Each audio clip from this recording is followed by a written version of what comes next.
Thank you. Well, good morning and a very warm welcome to the third leadership webinar by European School Heads Association. I would like to welcome everybody attending the webinar today and also those who are watching the recording later on. As you may know, ESHA is using the COVID situation as a leverage, trying to strengthen its communication to the broader community of school leaders and also other educators. And this is why we started this series of webinars in October. This is the third one, and we are going to discuss a quite topical issue that is on the agenda for more and more schools and school systems, especially at this time of the year when Christmas trees are popping up all around cities, how the school should tackle diversity in students when they're celebrating holidays or tackling holidays as such in their school. We have a wonderful and very interesting panel today. Hopefully we will have everybody at the moment. We are waiting for Emina Zivkovic to join us. So I'm going to change the original order of speakers. We will have short presentations, and after that we will have a panel discussion. And we are inviting all participants to raise your questions and also put your comments in the chat. We are going to try and answer all questions and tackle all comments that come up during the webinar. I want to ask everybody to mute themselves so that only the person who is speaking is unmuted. Just to make sure that we are not disturbing each other. And this is all the housekeeping I wanted to have at the beginning of the webinar. And because Amina is not yet with us, I would like to ask Suma Din to give her input to start the webinar. What do you think? You're from the United Kingdom. From a Muslim community. What are your thoughts about multicultural? Thank you very much, Esther, and thank you to the ESHA board for holding the webinar and for inviting me as well. So I'm very honored and pleased to be here. Okay, so I'll jump straight into this. My presentation about my experience is coming from three areas. So the first is a very personal take I'll share with you for a couple of minutes. As a child, and my upbringing, I was born in England and I've lived here all my life. This is my home. And the second way that I'll bring about hopefully some reflections on this is as a parent. I have three children as well who I've raised. They're all adults now.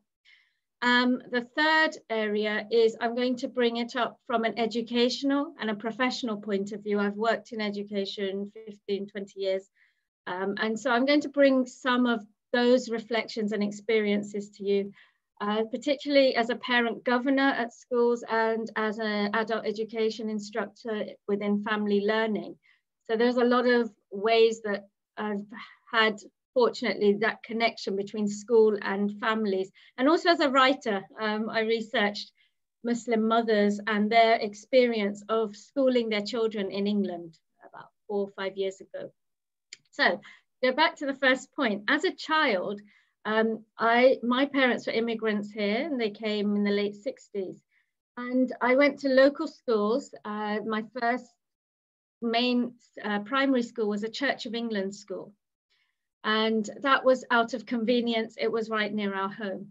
And the second school was out of design. It was a Catholic convent. So my secondary teenage years were spent very, very spiritual, small Catholic school, where worship was, 3 times a day praying at least, mass at the beginning of the week, at the end of the week, many different occasions through the calendar, of course, including Christmas. And harvest and so many other occasions. But when I reflect on this accumulative experience as a child from a Muslim household going to 2 denominations of Christian schools, I never remember a single moment of conflict. mainly because I had very open-minded parents who taught us respect, taught us to appreciate other faiths and other cultures, other backgrounds. And so really, when I look back at my childhood, I, as a child, had a very enriched time being in other faith spaces. It was nothing threatening or worrying or problematic at home, nor was it at school. And I think part of that is down to the adults around at the time. The staff in the schools had a genuine respect for those of other faiths, like genuine. And I'm going to talk more about this. And my parents had a very genuine open mind. So the result, as a, you know, they say we've all got a child in us, is that I have quite a secure child's eyes, I suppose, for other faiths. And where there's a lot of knowledge, I found that there's no fear. And this is, again, one of the issues that comes back to schools, parents, and Christmas. Often some of the debates, some of the issues are, you know, at the core of them, there's fear of the unknown on both sides. So that's just a quick reflection back to my childhood. If I take the second point that I was going to make, is as a parent, you know, what did I do raising my children here in England, who went to mainstream schools throughout? I found that when a school used this winter festival type of theme in December, rather than a clear religious, whether it's Christmas or Hanukkah or, you know, whatever else the different main religions had, it was often much more diluted and confused because the children didn't really know what they were celebrating. It was like, yes, it's a seasonal thing, but I found as a parent, they were lacking some really useful faith knowledge about other religions. And so I, as a parent, was proactive with my kids, and made sure that they learned about other religions as children, even if the school was taking a secular approach. So my daughters, for example, in their 20s, they still know the Hanukkah songs because I was playing videos for them, and they still laugh about it because they say, oh, we know that song and that song and that song. Because back in the day, I would use those videos and they learned them, and it was lovely. It was great. I learned a bit as well. And they knew their poems. Punjabi is not my language, but they knew some Punjabi poems about Sikh beliefs. And so there was absolutely no fear or no assumptions that other people could then fill with wrong information. If we as parents are proactive and they learn and they have respect, again, genuine respect, not to sort of tick inclusion boxes. So as a parent, that's what I did. And another area of that parenting was being proactive with the schools. Maybe it was a bit easier for me because I was a parent governor in both my children's primary schools, because they went to, over the course of 3 children, I interacted with 2 primary schools, and I was a parent governor at both. And I found that it was very, you know, welcome if we wanted to go and talk about our beliefs about Christmas and share what was common ground, share what was often sometimes seen as problematic by other parents, and actually discuss it. So communication was the big thing. And going back, you know, thinking about Muslims in Britain, because that's where I am, there's actually a long history of being proactive, which is not there in the media, but it actually existed. So right back to the 1888, there's one of the first mosques in Liverpool was opened by a Henry Abdullah Quilliam, who's an English convert to Islam, and he had a small congregation. And when it came to Christmas, he opened what was a tiny mosque on the day, and he had food and, you know, I think it was a Christmas breakfast, an evening meal, and the doors of the mosque were open. The local Liverpool community came in and they participated in this just day of eating and sharing food. Again, that was way back then. They were proactive and open with the community. and built bridges like that. On the one sense, it's easier because at that time there was just that tiny community from one place. They were English, they were Victorian British people. Now what's happened is we have so many different cultures, Muslims here from so many different places. They come with a spectrum of views, and they come with a spectrum of participation or non-participation. So there then is the onus to have even more of an open attitude as educators to welcome and that dialogue. I think that's where I'm coming from as a parent as well, that the dialogue is so important when we're looking at all festivals. Christmas, Hanukkah is particularly for now, but for the rest of the year, there are so many other festivals. And this theme of dialogue and really understanding where people are at and what is the fear, what is the issue, in order for the whole child and the whole school community to celebrate in a way that's comfortable for everybody. Now, my last point, how am I doing for time? I didn't actually check. Am I okay for time? Yeah, okay. My last point, probably the longer one, is as an educator, and as a researcher within the sort of family engagement space, I found again there that where families and schools don't progress well is if there are just so many of these inclusion policies on paper, but they're not actually enacted by senior management in schools. And so there's a real onus, I think, for those in positions of authority to shine a light on personal staff biases, you know, and to ask reflective questions. Because until the staff who are organizing the festivals or the nativity plays can actually look at, do they have issues, you know, with other communities participating, until that genuinely comes from within the person. So being very personal here, you're not going to get much change through having great, you know, inclusion policies and the Equalities Act and this act. You know, you can have all the legal things in place, but still not have good relations with your migrant children's families or other faith families. They're not always migrant, until we actually look at what biases we hold personally. And I'll just turn to a bit of research that I did. It was actually 53 mums here from a whole different range of economic and ethnic backgrounds. The only thing in common was their belief, which was, you know, that they were all Muslim mothers. And I asked them about barriers or about challenges that they face at school. And one of the issues was Christmas. And actually, the data I got was quite different to what's out there, as in, oh, Muslims don't want to participate. It was actually quite different because it's far more nuanced when you have dialogue. And what the mothers said was that, one, for example, I won't read, but it is actually in this book.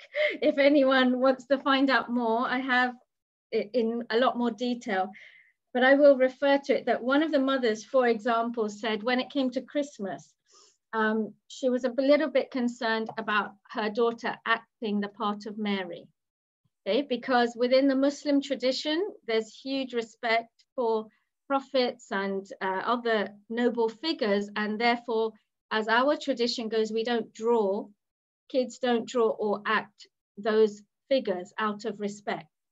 So that's a very simple thing, and that's where the line is for parents. But as a mother, she went in and spoke to the head teacher and said, I have no problem, you know, with my daughter participating, watching the play, being part of the Christmas festivities at school. Could she just not act or draw any of the figures?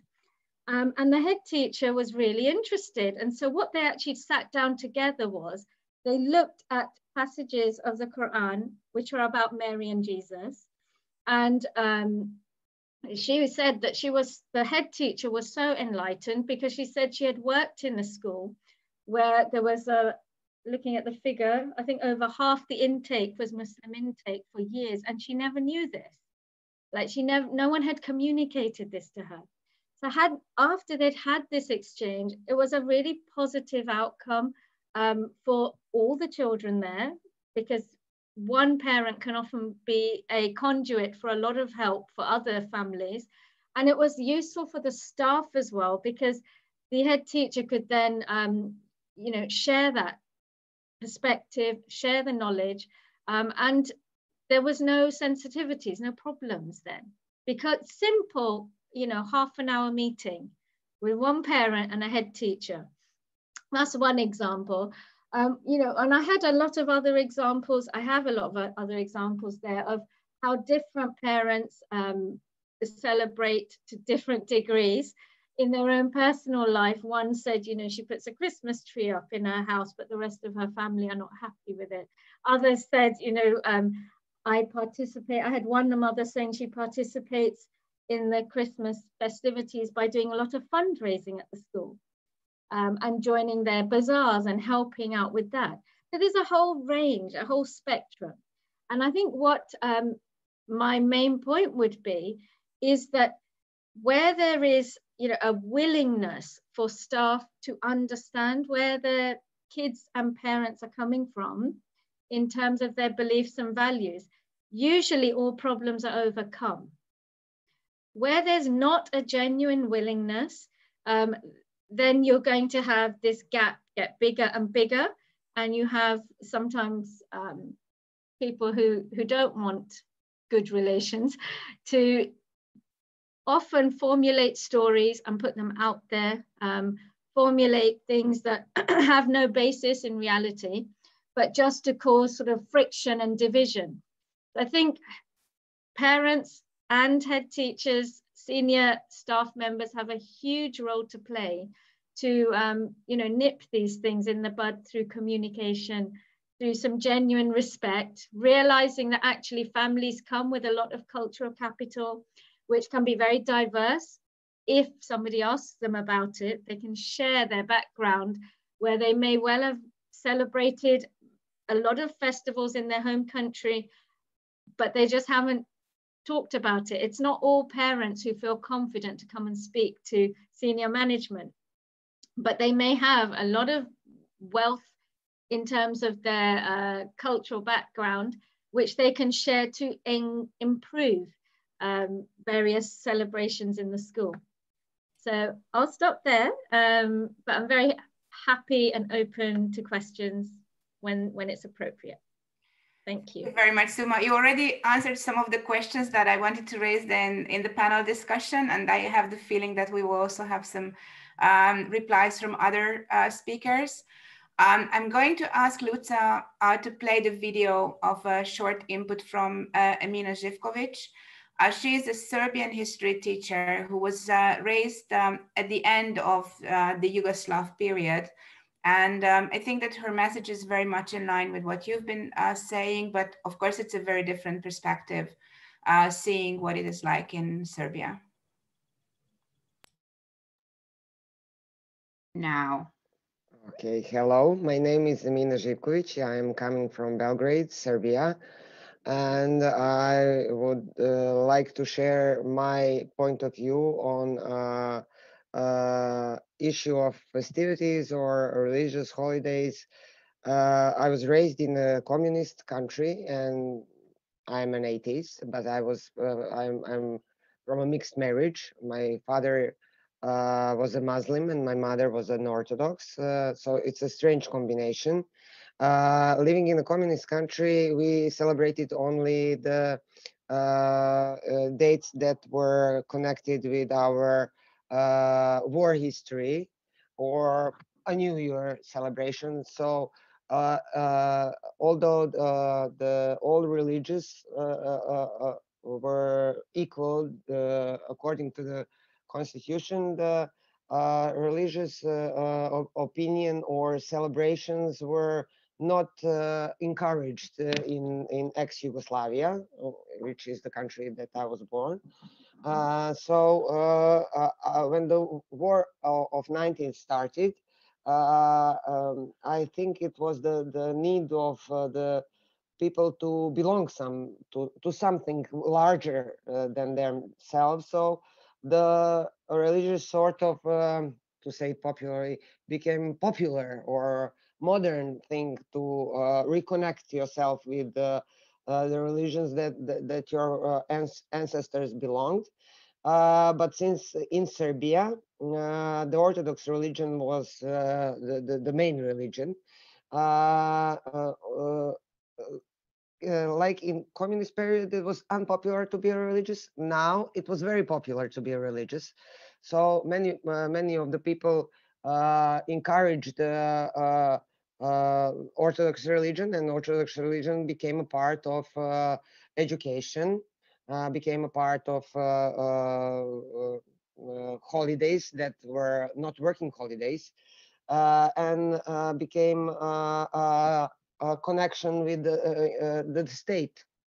In that regard, it was glorifying the one religion, even though in Serbian constitution also all religions are equal, and free day or the day off or festivities for a religious period you can get regardless are you Catholic, because we have all religions in Serbia: Catholic, Jewish, Muslim, but they are a quiet one, so to speak. Nobody knows when the festivities, religious festivities are, except of the person that are belonging to some of the religion. So my opinion, and because I'm late, I will be short, is that a joint festivity for all the holidays could be a tolerant way to solve all the growing antagonism between different between different religions, or between people that belong to different religions, since the religion as itself is very tolerant. No religion is aggressive towards others in their core. But I think that we as a history teachers should work on that rather to how shall I educate pupils about other religions, and not like trying to put it all together as free time, but explaining to them why they are celebrating certain days. What does that mean to the people that belong to other religion? Why is that important to them? And in that sense, like as a historian, I always have a feeling that all the hatred or antagonism or misunderstanding is coming from the lack of knowledge. When you have a deeper knowledge about things, you are open for exception. So I think that glorification of one, even though it's predominant religion in some countries, wouldn't be a good solution. Joint holidays maybe will I will recommend that kind of solution for the countries that are have a very hostile situation. So better first to have a joint, then explain, then have all like special days for everybody when it's time according to their personal belief. So I think I was quite explicit. If you think I should add something, please let me know. Did you have any experience with actual hostility in the classroom, for example, around the war, after the war, and how did you solve them? Well, they are present all the time because we, as I mentioned before, we don't spend enough time talking about the war period of 90s. In Serbia, I think if you ask me, the official policy is, pardon, like that's something that happened in New Zealand, that it's not our concern at all, because partly I understand, and all the data are not um, we cannot reach all the data about the war, but there is plenty of data and as the sure facts that we could tackle, and we could teach about those very painful period. I think the problem is that we lost the war. And since we gained independence from the Ottoman Empire, we really didn't have a huge and how should I say, unethical loss like that. So I think that official policy is to, we have one lesson at the end of the 8th grade, and it's very like it didn't happen to us, like all together, like all crimes, not who committed the crimes, where were the camps, who were the victims, you know, the basic questions. We just give them all together, all the information in one lesson. So basically it's very vague, and you can have a clear picture. And of course, that's my opinion. So yes, I did have a hostilities during the classroom, during the teaching of everything else. Well, can I explain it like simple?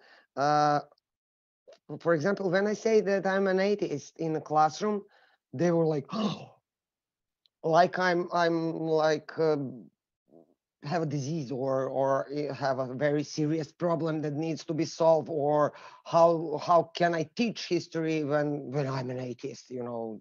But they are like it's the common technique for me to open the discussion with the shocking information, and then we try to explain the personal experience. But I noticed that the children, for example, that are Jewish or Muslim, don't like to even talk about it openly. They would come to me and say, okay, I'm on holiday next week or next 2 days, and I congratulate the festivity, but they don't share it with the whole classroom. It's not the thing that they are proud of, as they should be, or they are happy, or they are expecting to be acknowledged. They're just like, it's a personal thing. So that's my experience. It's very interesting. Well, thank you very much, Amina. And well, we will continue with the other presentations here. Okay, thank you.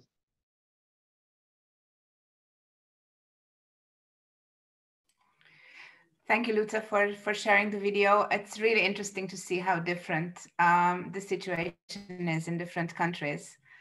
And of course, we will discuss the differences and the similarities later. Now I would like to give the floor to Hans. I always struggle with the pronunciation of these Dutch names. He's from the Fontys University in Tilburg, and he's going to share about his interreligious experiences, and especially, as far as I know, about the Zwarte Piet thing in the Netherlands. The floor is yours. Thank you. We'll see if I can share my screen. Yes. This should be the one. Share. Oh, okay. I think everybody can see my screen right now. Yes, it works. Okay. Okay. So I want to talk to you about my experience. I'm Gijs Vergaans. I'm a lecturer of religious education and religious in general at the Fontys University of Applied Sciences. And as a religious education department, we strive to facilitate an education that facilitates inter-worldview or interfaith dialogue. And what I want to talk to you about is something that I've discussed with my students and we researched together a bit. It's about the symbols and the need of symbols in celebrations, but sometimes symbols can get very sensitive. So I want to use a very sensitive symbol from my Dutch background, Black Piet or Zwarte Piet, to give you an idea what symbols might be and how we could incorporate them into interreligious celebrations. So to give you an example, this is me. It says on the bottom, 6 December of 1982. So I'm here 6 years old. This is at my grandmother's house. We were celebrating Sinterklaas, St. Nicholas.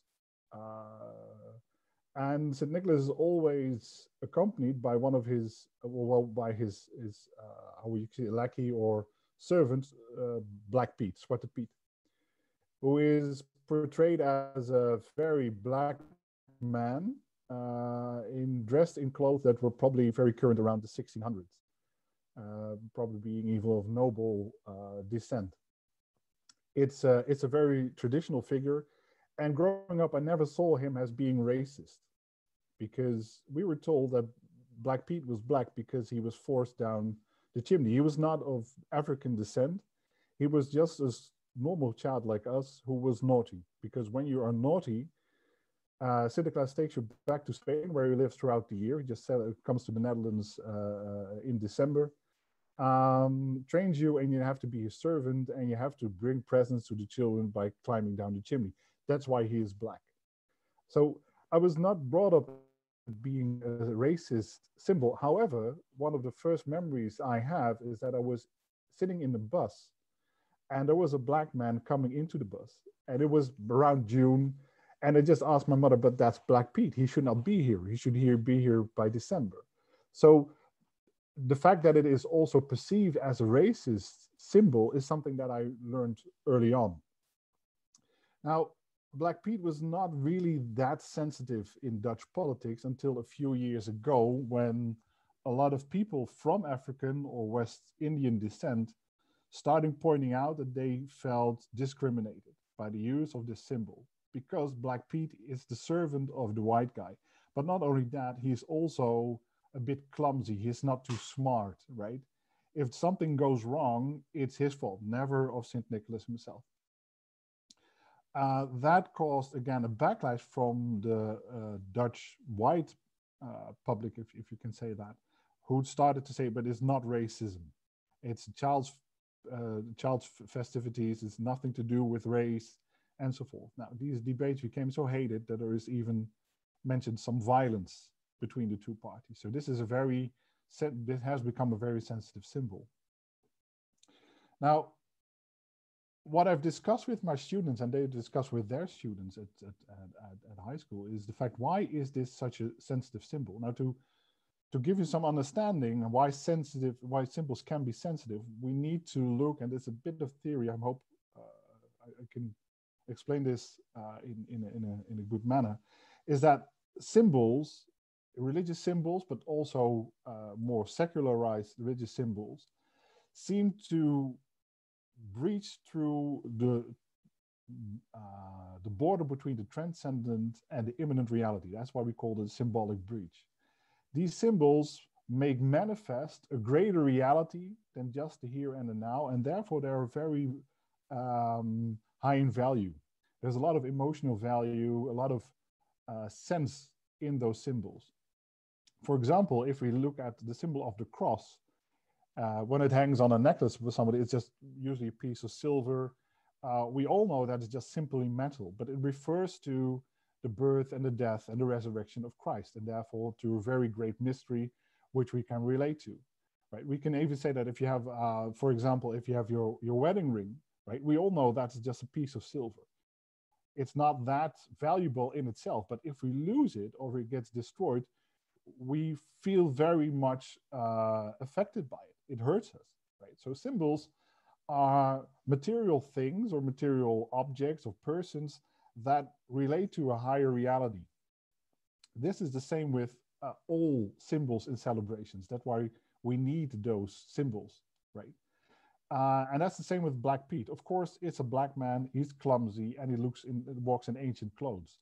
Now, we can easily say that we can easily understand for some, this symbol is very offensive, right? Because it comes from probably a colonial past, and there's a very well embedded in racist ideas, which we might have lost along the way, but the origin is there. But it also refers to something that is transcendent. It's tradition, right? It connects us to our earlier generations. My father celebrated St. Nicholas Day the same as we do, with Black Pete. His father, his father, his father, at least until the 19th century, right? But it also, so we tell stories about what we experience with St. Nicholas Day, but also the stories is that we tell about what it means to be St. Nicholas. I come from the Catholic South, so we have a slightly different celebration than the Protestant North, but he was a holy man to us, right? He couldn't die. He was purely good, right? And Black Pete was not black because he was of African descent. He was someone who went down the chimneys. And the absolute goodness of St. Nicholas is maintained by this Black Pete, right? We were afraid somewhat of St. Nicholas because he knew what we have done wrong. He had this big book with all the stories of were we naughty or were we nice. So he was like a kind of very imminent godlike figure who know what we have done and who could punish us but taking us back to Spain, who could reward us with candy and toys. But he was good. And everything that went wrong was the fault of Black Pete. So Black Pete, as a symbol, protected the absolute goodness of St. Nicholas. Now, similar symbols we see in other traditions around the same year, like Krampus in Germany. But those two elements are connected or are embedded in this Black Pete, and therefore it works as a religious symbol. Now, because of the big backlash and a lot of, I think, true criticism of Black Pete, we started in the Netherlands, experimenting with the person. So on the left, you see two early experiments by giving them different colors. The right one is yellow. The left one is even has makeup to portraying a Dutch special waffle, a syrup wafer, a stroopwafel, which is a kind of sweet. So be truly recognizable as Dutch. But this symbol didn't really seem, this new interpretation of the symbol didn't seem to latch on. On the right, you see the research results of a survey done by a network if people thought that Black Pete should be adapted or not. Now, I couldn't translate the Dutch, but the blue line is the people who say he should not be adapted. The more orange one is the one who said, no, he should be adapted. So we see that the people who are willing to adapt the symbol is rising, but is not rising quickly, right? And the people who want to defend Black Pete, they're still 55%. Another survey even said it's about 95%. So Black Pete is a very important symbol. However, from a few years back, I think it was 2018 for the first, we started experimenting with a different kind of peat, soot white peat. Soot white peat is one who has ashes all over his face, like the one you would expect from somebody who went down the chimney. Now, if you look to the survey done on the right, you see that this soot white peat is becoming more acceptable, right? Even people who are unacceptable, to think there is not acceptable, so think that soot white peat is unacceptable. Within 1 year, it's from 66% to 43%. And the acceptance is growing much better. So it seems that this figure is more acceptable to the Dutch public because it is very close to the tradition and it connects to the stories you tell around that tradition. So if we want to create celebrations that would allow for a lot of children to come together. If we want to, I thought that Suma said that those winter festivals, right? They're not, they seem to be a bit diluted. And I think she is right. If we want to use symbols and want to use celebrations, we need symbols, even in new or moderated forms of celebrations. The traditional symbols, they cannot be changed drastically. And they cannot be easily discarded. They can be adapted, but only to a certain extent, and even then it will take time for the adapted symbols to be widely accepted. If we want to do that, and sometimes, especially with a person like Black Pete, because a lot of people feel hurt by him, we should take into account that the narrative to which the new adapted symbol is connected should be recognizable in the symbol itself, and therefore also the transcendent reality to which they refer. And I think that is something, if you as school leaders want to address the issue, want to create new celebration, this is something that might be helpful. Try to use symbols that are traditional, but see how, to what extent you might adapt them, taking into account the narratives and the transcendental realities to which they refer. This is what I wanted to tell you. I hope it was clear, and if not, please ask me. Thank you very much. It was a very interesting presentation, I think. And well, you also gave an answer to one of the questions that were supposed to be in the panel. They're a little bit behind schedule, so I'm going to share a practice with you, but very, very briefly, that we were implementing in Eastern Europe, in countries where there was a very long tradition of different, different religions living together, and also different nationalities living together, often having well, quite some tension. I'm trying to share the full screen, but for some reason, it just doesn't go up. So I'm going to go like this. This was an initiative by the History Teachers Association and the Parents Organization in Hungary, but it was implemented also in Slovakia, Romania, Slovenia, and partly in Austria.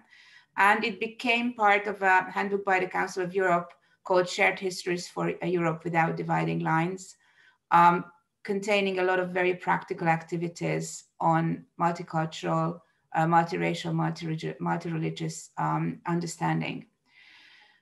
What we were doing, what we were trying to do, is we were trying to show that personal histories are part of history, that we know that it's written, but still it does exist. We were trying to highlight that even shared experiences are very often understood and interpreted differently. When it comes to especially sensitive historical events, there are very different accounts of it depending on your nationality or social status, your religion. But all people who are telling their own story of a certain historical event are telling the truth. And this is what we really wanted to highlight. And as speakers before have highlighted, we also believe that knowing each other actually helps us to understand one another. So the more we talk about each other's experiences, the more we will be able to understand each other. So we created this project with the goal of creating a common understanding of these different points of view. We wanted to use whatever modern technology was there. And we wanted to involve the family, something that also the speakers have highlighted before. And what we wanted to do is we wanted to build a database and also provide some teaching methods for this mutual understanding of a very diverse situation.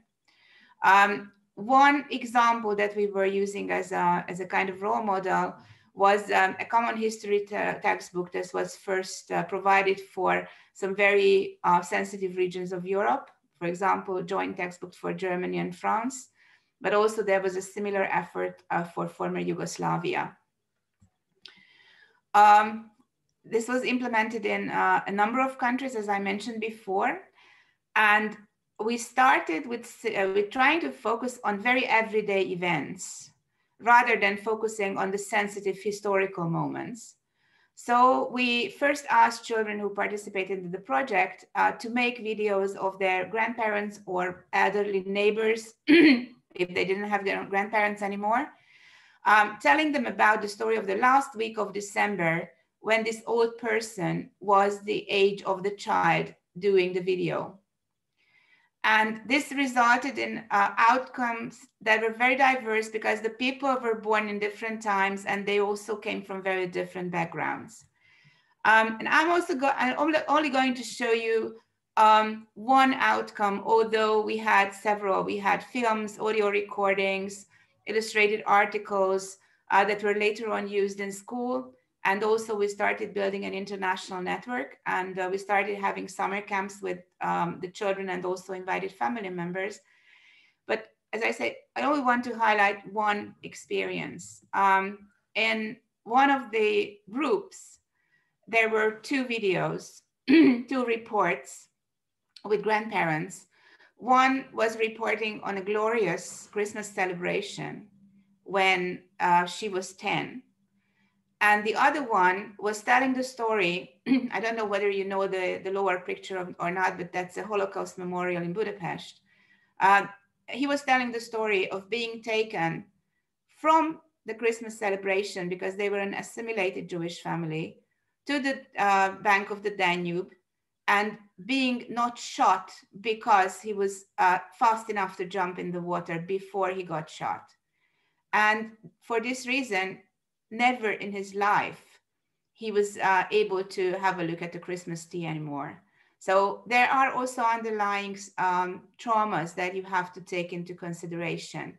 This is the only reason why I wanted to highlight this very big kind of opposing example of two different children's grandmothers. And these kids were actually classmates sitting at the same desk. And their families had so different accounts of a very similar situation.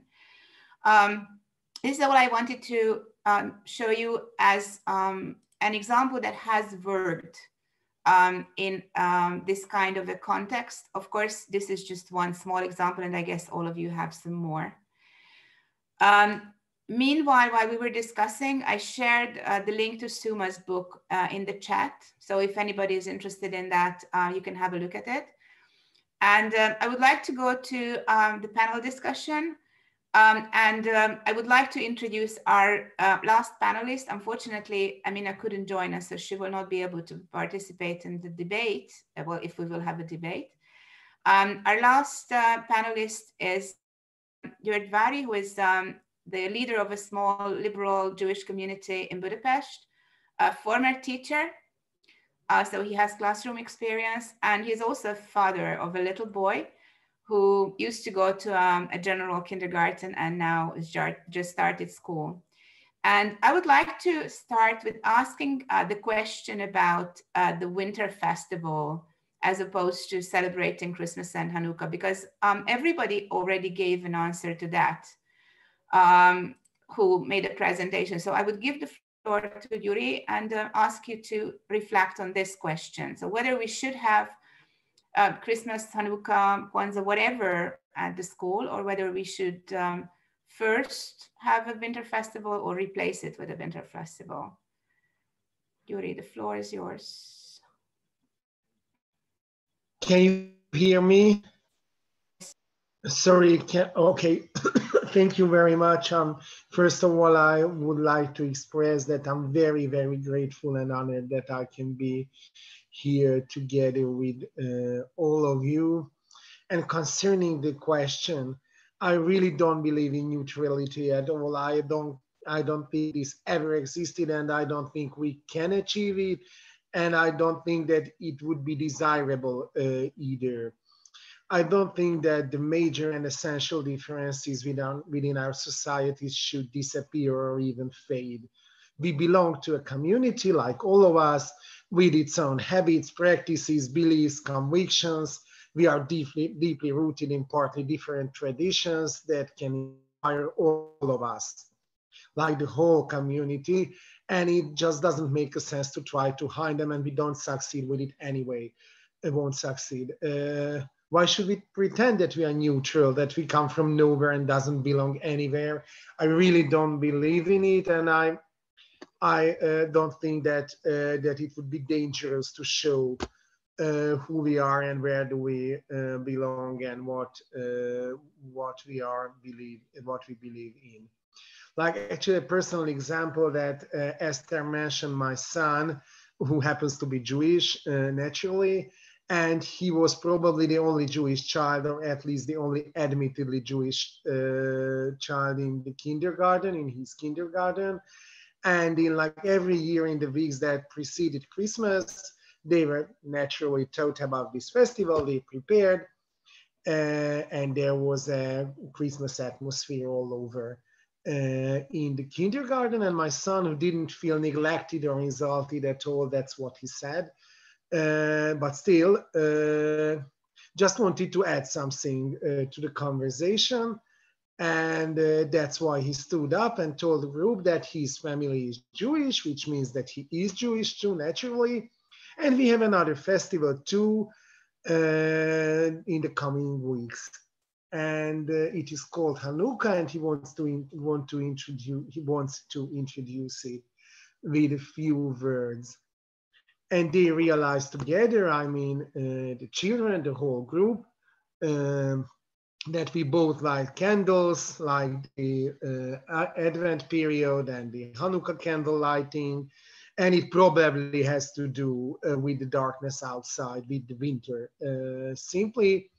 And that's how the group's celebration included parts of Hanukkah's practices. They lit Hanukkah candles together. My son actually gave a short speech about the miracle that occurred in those days, according to our beliefs. And everybody was happy. It just worked without any problems or any tensions at all. They, like everybody, was very curious, what is it about? Yeah, I don't know if you know, probably you do, that Jews are a tiny little minority, mainly after the Holocaust in Hungary.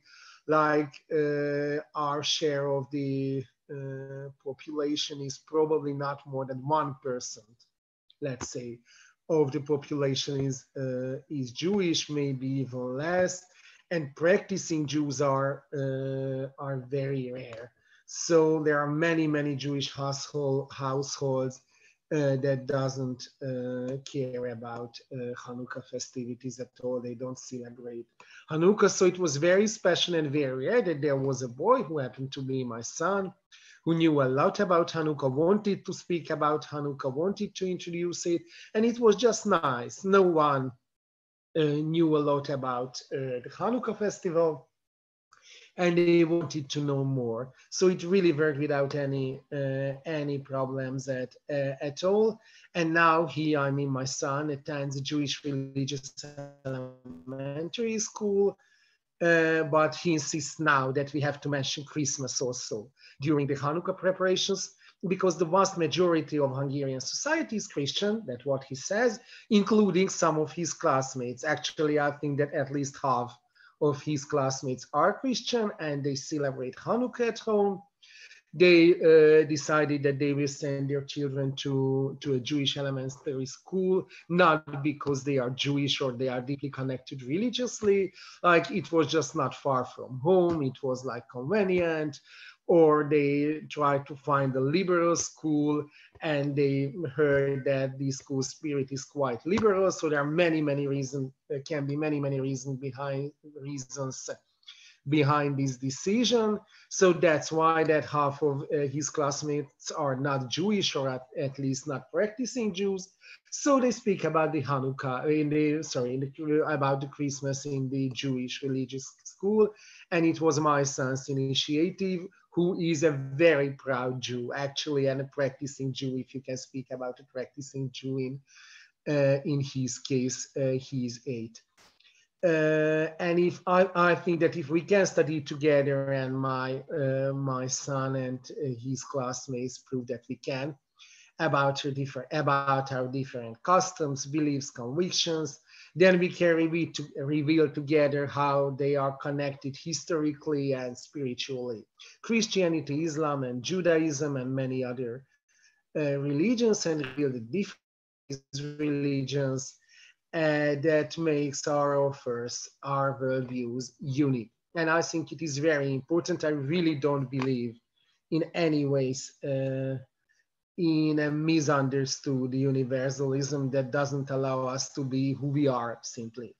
None of us is universal. We are connected to a particular set of customs and beliefs, and all of these beliefs together can lead us to something really universal. I think that really universalism is built up from all kinds of particularities and inclusivity. That's what I like at first. That's what I wanted to say. And I think we don't really disagree. Basically, almost everybody told quite the same. So I just wanted to add my perspective. Thank you very much. If you can be a little bit further away from the camera, then probably we could later on see your whole face. At the moment, sorry. more or less see your beard, which is very nice. Is it better now? A little bit, but probably you should move the camera a bit upwards. Well, we heard from Suma, and also now it's good, Yuri, and also from partly from Yuri about the importance of school-family relations. I wonder whether you would like to elaborate a little bit more on the role of school-family relations and what a school leader can do, especially when there is a tension, when there are families who are trying to make you change your practice. I'm really interested in the input, Yuri, from you and also from Gijs. I'm sorry with the pronunciation. Okay, it's my turn now. I should be the first one who answers. You can continue, and then I will give the floor to Gijs. Okay. So naturally, there are limits. No one can be forced to do anything that is not within the boundaries of the activities that are allowed according to the rules of his or her religion. So I think that basically we can avoid tensions if we accept this simple rule. No one can be forced to play Mary or Jesus in a Christmas play if according to the rules of his religion, it is simply not allowed. And I think if we accept it, then we basically did it. I don't think that, okay, one more thing. I decided that I will be sincere. I don't know if you know the Hanukkah song, Moist Sur. It is the most popular one. I don't know if any of you probably heard about it. It's a nice song, and actually it was borrowed from the Protestant church's liturgy. So thank you very much that we could borrow it. It's a nice melody. But actually the text, the words, they are very rude. I don't know if anybody ever saw the translation of what is it about the Hanukkah song Maos Tzur. It says that this is the opportunity, the Hanukkah miracle, and this will be the opportunity to destroy our oppressors who are, at least in Europe, were many times during history Christian authorities. So it's a very rudely and unacceptably anti-Christian song, if you understand what is it about. Like, I'm not very happy that the vast majority of Hungarian Jews doesn't have a clue what it is about. Maybe they know the text and they sing it, but they don't know what they are singing. And I'm not very happy that they don't know Hebrew at all, but like it's quite lucky that they don't know what they are speaking about. They really don't mean it. No one means it.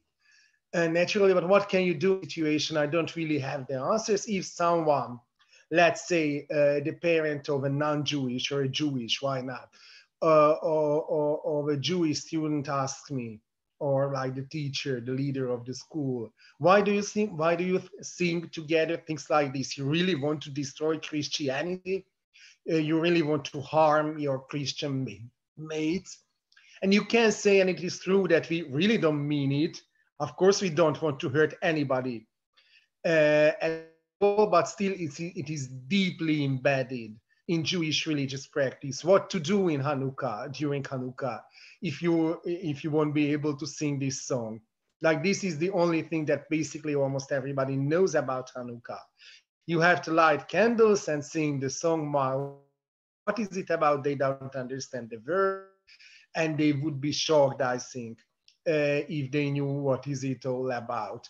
And naturally, circumstances during which this song was formed, they make it understandable. They really were terribly oppressed by the Christian authorities of those times. But it is over.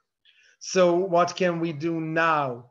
with a song that is deeply, deeply embedded in our tradition. And it is very, very harmful and really unacceptable concerning our, from our shared norms. But you cannot simply make it disappear. You cannot simply erase it.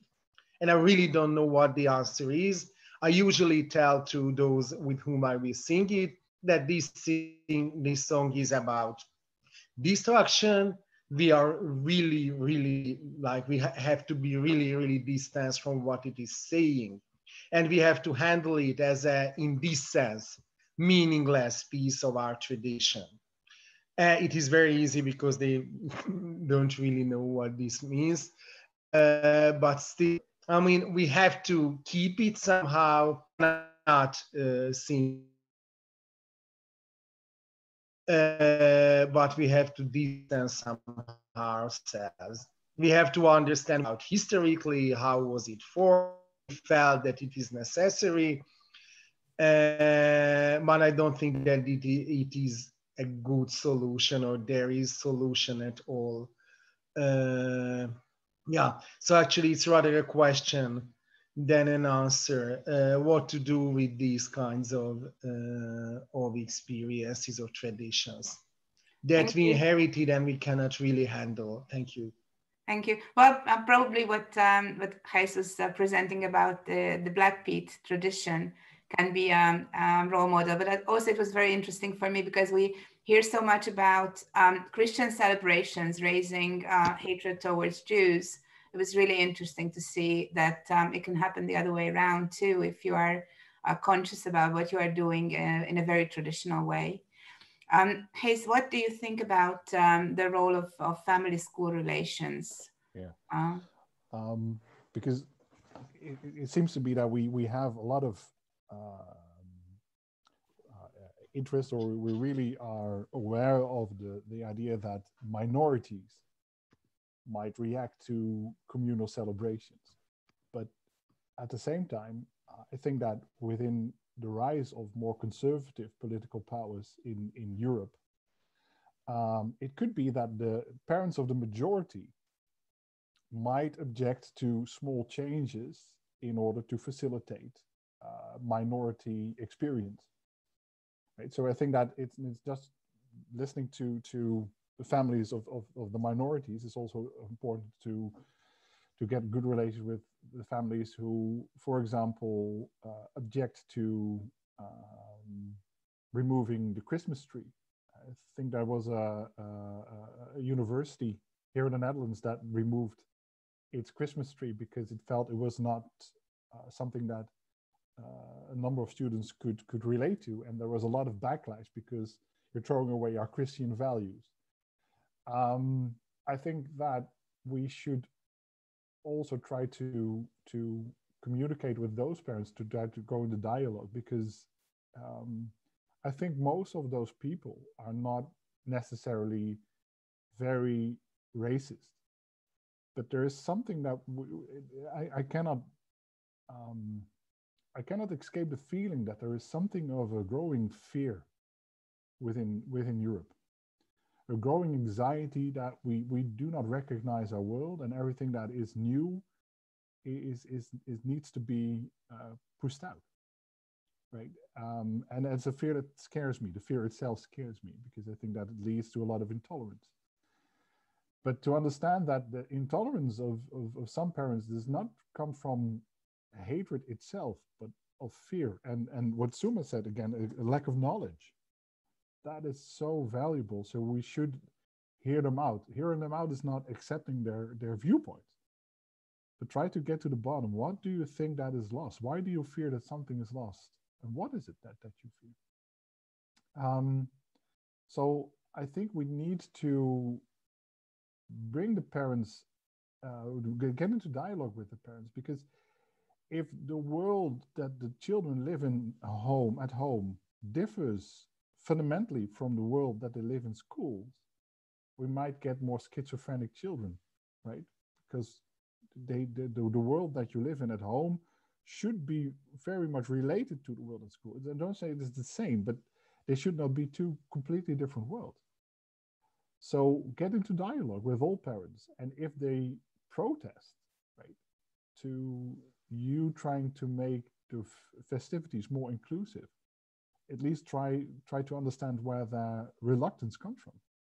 Try to get to the bottom, and try to see if you can explain or can get them to explain their ideas and try to come to an understanding. Thank you. But very often it also comes from, as it has always been said, or already been said, from lack of knowledge. Yeah. Where do you see the role of teacher training, especially continuous professional development, because that's something that school leaders can have an impact on.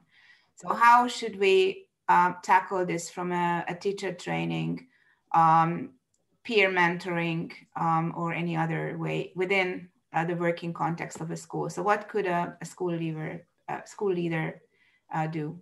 Well, I think one of the main points is that we should do two things, and I think that Suma said it already, so I agree wholeheartedly with her. We should provide teachers with knowledge of the relevant religions and worldviews that their students that they confront in the classroom, right? And that's not what I see in the Dutch context. It's not about if I want to understand Islam, I have to know the 5 pillars, but that is not sufficient. I need to understand how they perceive the Quran, how they perceive what their experience of Ramadan is, right? It's not just, okay, Ramadan is fasting. No, it's about what does it mean for the Muslim child that sits in front of me. And that goes for all religions. So that we need to have knowledge, but not just book knowledge of the experienced religions, right? And at the same time, and that is I think that's one of the most difficult things in interfaith dialogue, is we need to have the openness of at least acknowledging that the other might be just as right as I am, right? I have my worldview. We all have a traditions, as the last speaker said. But my tradition is my truth, but it's not necessarily the truth. I'm not sure, right? So there needs to be some openness to really encounter, to really meet the other in his experience. And those things, I think that should be something that we maintain. It's not that we can do that as a teacher trainer. We have some courses that will do that, but it's something we need to keep up with. We need to revisit. We need to keep learning on that front, be open, right? And that's something that school leaders could do, try to meet the others, right? Not just by lectures, but why don't you visit your local mosque, right? Why don't you visit your local Sikh temple, Gurdwara? Why don't you visit your local Buddhist temple, right? Or your atheist society, if you will, and try to get into conversation with those people. I think that is, right? We need, as teachers, we need to be engaged in the conversation ourselves, open-mindedness, and that's something we should train together. Is that an answer to your question? Yeah, absolutely.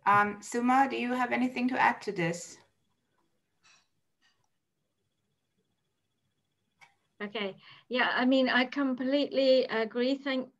With what is it Reis said, 100% from an experiential point of view. And the only thing I'd add, Esther, because I don't want to take your time repeating, I mean, I would 100% repeat everything Reis has said, but actually make the school, in terms of training, to have an ethos where minority parents are welcome throughout the year, where it's not just, oh, there's a festival, oh, there's an issue, oh, there's a problem, let's engage now. It's about long-term building relationships.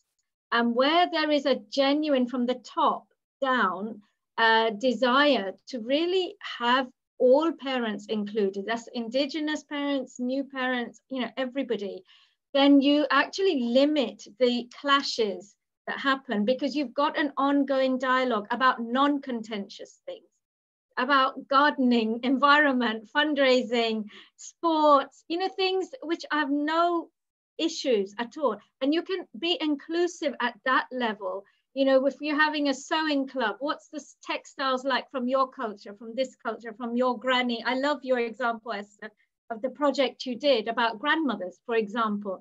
You know, have these dialogues where there's no problem over tea, coffee, cakes, food. Then when you reach these festivals, you actually have a good rapport with your kids' parents. You have a good rapport with some reps within the school from the parents. And then you have a good footage to talk about, you know, Guru Nanak's birthday or, you know, Christmas, Hanukkah, all the different festivals. It's much easier to talk about Diwali and things if you've had some conversations beforehand. And I think that goes for all human relations. You know, you have to just suddenly talk to a stranger about something that's quite historical, sensitive, etc. It's a difficult conversation to have. But if you've built, as senior leaders, you've built an environment of genuine appreciation that there are different cultural capitals, we want them in our school, then the door opens for very positive interactions. And the last point is not to have a deficit point of view. So for example, taking a Christmas tree away should not be a solution to making Christmas inclusive, right? That's like the opposite way. It's keep what's there and add to it. So add rather than remove. That way you won't be offending people who, you know, hold that as a dear symbol, as a dear tradition. So I think some of these decisions that get made to remove stuff, it really throws oil on the fire. There's no need for that. And yeah, I'll stop there. I could say so much, but I'll stop. I think you were raising very, very interesting and very important points. So I would not stop you, definitely. Yuri, you were nodding very much. Do you have anything to add to this? No. Okay. There is a question in the chat for Gijs, but also I guess for the others. What is your opinion about building up this knowledge at school, focusing on universals and or similarities between religions? I mean, myths, for example, see Gregory Bateson. It's a question for Gijs, but of course, everybody else can then add their thoughts. I was already reacting to it in the chat. I think that universals might be the best meeting point in discussing this. I would start with meaningful symbols and also rituals, because rituals we all have rituals. Each tradition has its own rituals and usually around the same moments in our life. So we tend to celebrate the same things, but we celebrate them differently, right? So we could discuss with students, what are the similarities and what are the differences? What do they mean to you? And I think that if I look to the Dutch context, especially in secondary schools where my experience lies, is we always start with dogma, with rules. And I think that is the point where we might easily lose each other. Right? But if we start to talk about how did your parents celebrate your birth? How do you celebrate marriage? How do you celebrate in the religious sciences, the context, right? Celebrate death. How do you come together when you bury people? We all do those things, right? What connects us as human, that's the universals. Myth might also be acceptable, but myth is sometimes more detached from our experience. But let's start with our humanity, and religion and humanity are not two different things, right?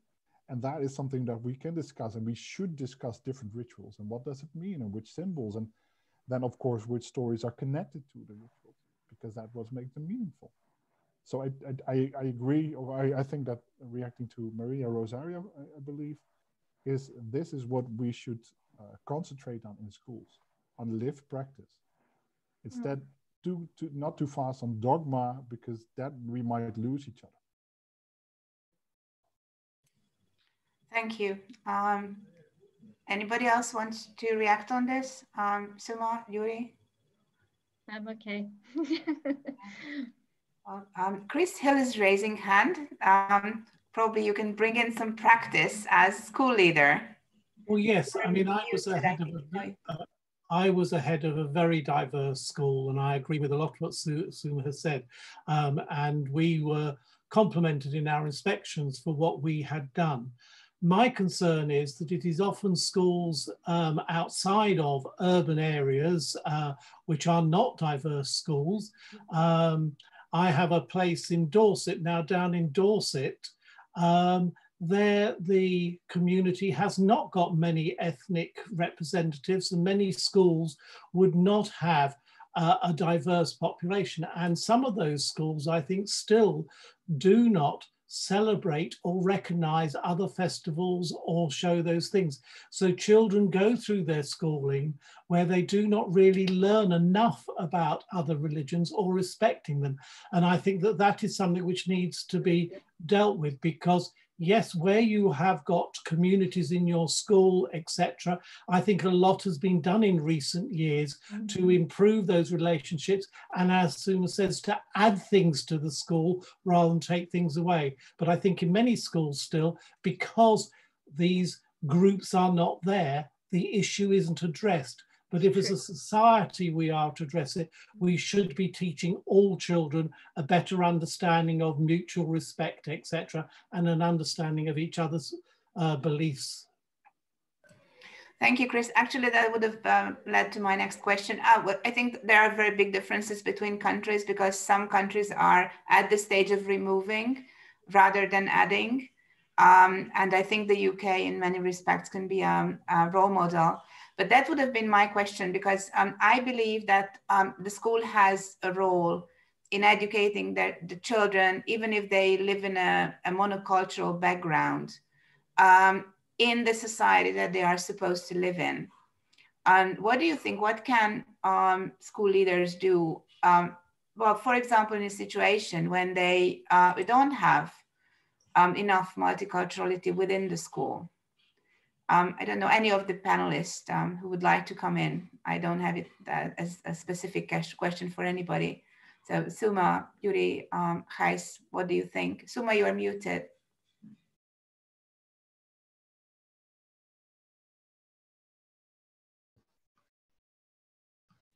Unmute yourself. Yeah. Now it's okay. Yeah, just a small point where people are in more rural areas, as Chris said. I can really identify with that, because I had very different data from parents whose children are in rural schools in England compared to those in urban schools, simply because they're the monoculture. I think where teachers have got that situation and they can't draw on communities, capitals, there is so much online now. You can take virtual tours of gurdwaras, temples, mosques, churches, synagogues. There's a lot of material if somebody wants that training to go to their teachers, one afternoon or something, can actually be quite enriching. There's never been this amount of lived experience, as Gijs was saying, very important, freely available. So I think it's about the will to do it rather than the resources. The resources are there. It's coming back to, again, being quite personal, what's going on inside? Why isn't this being accessed? It's all there. And as you say, Esther, yes, schools have a responsibility to make children open-minded and to give them education in the basic sense. So I would say resources are there, people are there, people are very willing from within communities to speak. I just spoke to someone a few months ago doing a whole project at Cardiff University, actually. And their project was to get different faith people, lay people to talk. It's not the first time it's being done, but they're doing an RE resource where their ordinary people are just talking about living their faith. That's going to be out there on the internet for teachers. That's one of many, many resources like that. So it's back to heads prioritizing it, making space for it. A lot of this is free, so they can't even say it's a budget issue. It's not a budget issue. A lot's free. It's the will to overcome prejudice at the heart of it. Thanks. Thank you. Well, I wonder, I think it's not just a budgetary issue, but it might also be a linguistic issue. I wonder, Yuri, what do you think? Are the resources available for school leaders if they have this kind of will in the Hungarian context, where actually Hungary lowest percentage of people speaking English? Yuri? Yeah, this is also a problem, but I think that the main problem is that because of all kinds of ethnic region took place in this region in the last century, like Hungary actually today is more or less a monocultural country. So that's why it was so important when my son said that he has different experiences from home, because everybody felt that, oh, thanks to God, it's not the same all the time, finally. It doesn't matter if they were like Jews or Muslims or whatever, but it was something different. That's what we really need. And that is the main lack of Hungarian society, that we don't have any more Jews, we don't have any more so much Germans, and so on and so on. The ethnic minorities are in their own ethnic states, in Slovakia, and so on and so on. So yes, finally we succeeded in a very sad way to be a monocultural state, and to be dominant and to be exclusive is very, very, very, very hopelessly boring. And we realize that it is unbelievably boring. And that's why it was very popular when my son said that he has something to add to the conversation, because they don't have anything basically to add to the conversation. So I don't think, yes, Hungary is a poor country and it is partly a budgetary issue, but I think that the main problem is that we don't have diversity. And like the main thing that we really need is not money, but diversity. And if you have to do it artificially, not only in order to educate children and students to accept each other, and, or I don't like this verb, but let's say tolerate each other, it's just because it is fun. And I mean, not to be the same. Is fun, and that's why you have to make it artificially if you don't live in a diverse community. Hungarians, they don't live. We don't live as Hungarians in a diverse community, unfortunately. Thank you. We only have a couple of minutes left, so I will just have just a round of the table if you want to add anything. Hey, Suma, Yuri, if you think that we've been missing on anything in this discussion. Well, one thing, and I'm not sure whether that's typically for the Dutch situation, is that we have a lot of secular students. Only 50% of the Dutch people agree that there is something of a divine reality. So in trying to engage students with religion, we should also try to make them understand that their worldview, although probably not really in their own idea as seen as religion, does have religious elements. And I think that is in Northwestern Europe is something that that's something of a task as well. Trying to engage secular students in understanding other people's faith, because in our context, most of my students who are teachers at local schools, they complain about students saying, well, the Islam is stupid because they still believe in God. And if you believe in God, you cannot be a rational human being. And I think it's a bigger problem than saying that their faith is the wrong faith, is that every faith is wrong. So trying to get celebrations, how do we incorporate the more secular people who fail to see the religious elements in their own worldview? Yeah, well, I think it's a very important point that, of course, we haven't touched upon yet. And I think, thank you for sharing that. Suma, Yuri, would you like to add anything? No, I can't see Suma at the moment. No. I'm sharing a link. I'm sharing a link in the chat. This is a publication that was actually launched on Tuesday, after we discussed to have this webinar. But we were highlighting the importance of teacher knowledge, and for this reason, I'm just sharing it with our school leader participants. You might be interested. It looks like a very nice tool that you can incorporate in your CPD in the school if you're interested. The link, the download link is included. It's a Council of Europe publication, but if you download it from the European Vergeland Center, it's free. If you download it from the Council of Europe, you have to pay. I don't know why, but this is it.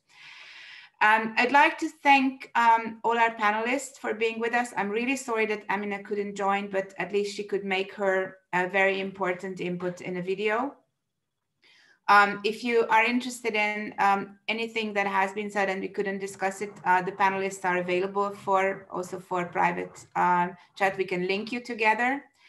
And to wrap the webinar up, I would also like to highlight that there will be another webinar also on inclusion, nothing to do with holidays, but linked to a question that was raised in the chat. On the 18th of December at the same time, we will have a webinar on multiple inclusion in school.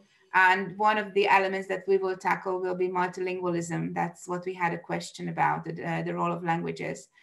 So I would like to thank everybody for attending the webinar today, especially but the panelists. And I hope that those who were just watching it as a recording are also enjoying it. And I hope that we will see you on the 18th of December at the coming ESHA webinar. And well, until then, for the time being, have a nice weekend. Thank you very much for being with us. Bye. Bye. Thank you. Goodbye. Bye-bye. Thank you very much. Bye.